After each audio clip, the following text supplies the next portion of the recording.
TikTok ng mga nagre-review ng Lucky Beauty. Tapos ang dami din natutuwa. And happy ako.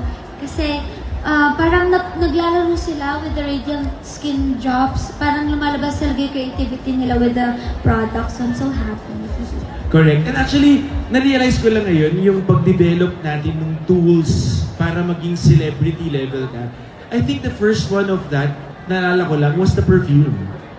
Kasi di ba ang artista laging mabango, laging dapat mabango. Dapat lagi mabango. Tsaka kasi sa comments, bilang fangirl din, bilang lumaki ako na fan ako ng mga artista, fan ako ng mga singers, at lagi ako nasa concert ko saan-saan. Lagi ko din tinitingnan yung kutis nila.